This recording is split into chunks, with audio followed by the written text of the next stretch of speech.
Crosspost from RMC, by myself, boss's boss threathens to fire me, I accept, and get himself and his friends fired due to many requests, crossposted from our Malicious compliance. This whole story happened in 2021 and ended in October. Damn, time flies, and it is something that puts a Cheshire smile on my face.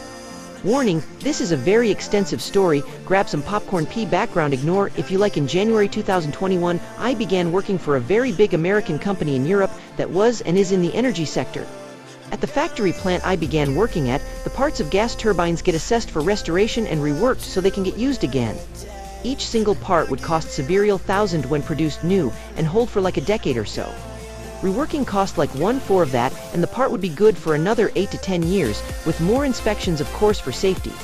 The customers would pay like half or 3/4 of the cost of a new part, and since we talk $28,000 per single part, and a gas turbine containing thousands of pieces, we speak several million for each gas turbine. Customer would save a good chunk, and of course the company was sitting on a golden goose. Over the decades that meant that the facility where the stuff was reworked had an absolute uncontested income, without much of competition, since the parts were their own design and production, and a win-win for customer and company. Over time that led to the problem that competence, invention, or even honesty were not needed by the management of the facility anymore. As long as the workers stick to the already developed and tested processes and did their job, money would keep flowing in regardless what the office did or did not. You can see where this is going. Set up somewhat important, so I was hired there as part of quality control. Specifically, I was to operate an 3D computer-managed measuring machine. Gas turbines get, as you can imagine, pretty hot and spin fast, and a decade of heat combined with dynamic stress has the nasty habit to deform stuff. Cannot have that for sure, so you have to measure the stuff really precisely so that the production knows what section of which piece needs reworking, or if a piece is too out of form to be used again at all. The operation of such a machine is not too complicated. Put the piece into bracket, clamp it down, load the correct model, and start the program.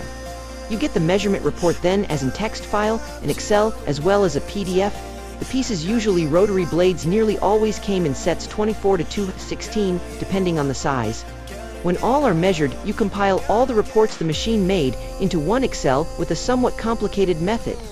Was not hard. I learned all that in a week. That machine was immensely important for the facility, running in 2 to 3 shifts per day, 6 days per week. Like 80 of all pieces that went through the reworking process had to be measured at least twice. As nearly anyone with the technical background can guess, operating a machine and understanding what it is actually doing are two big different shoes. When I started there were only 3 guys that understood the machine properly, as well as a technician, Vladimir, who could actually fix codes or reprogram a 3D model if there was a problem. Vladimir, however, was the technician for the entire facility, very busy guy, and when he had to come over, his time would need to be paid by the department, something the bosses did not encourage, so to say. Of the 3 guys who knew the machine, Antonio is important.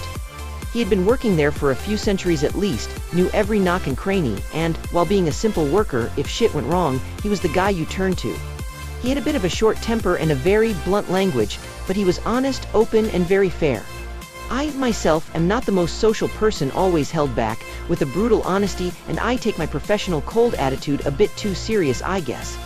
In general, if people share my principles of honesty, fairness, and taking responsibilities serious, then we get along greatly, but with people that are less trustworthy, I basically turn to an ice block. Not perfect, I know, but hey, I do not work in retail for good reason.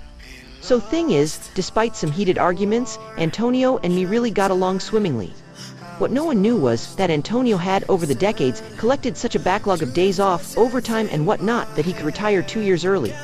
And he was 63, he had decided to groom me as his successor and began teaching me every little detail about the measuring machine, how to fix stuff, how to do proper maintenance, why it did certain stuff, and so on. He was a perfectionist, but so am I, so I really appreciated it. What I noticed in my first week in the company was the biggest problem there. The facility had a massive problem with cliques, clans, and little circles. If you were part of the correct clique, you could do what you want and remain untouchable. If you are not, well, your credit goes to anyone but you, and you are a fine scapegoat. I did not care much about it, be honest. I am a bit of a rule fanatic and stick to them even when everyone else ignores them. For me, this was a well-paying job with a horrible commute, 3-4 hours in one direction, so I wanted to stay there for as long as I could, earn my money, and then just take the next job. There was a 4th Jaius who was operating Th.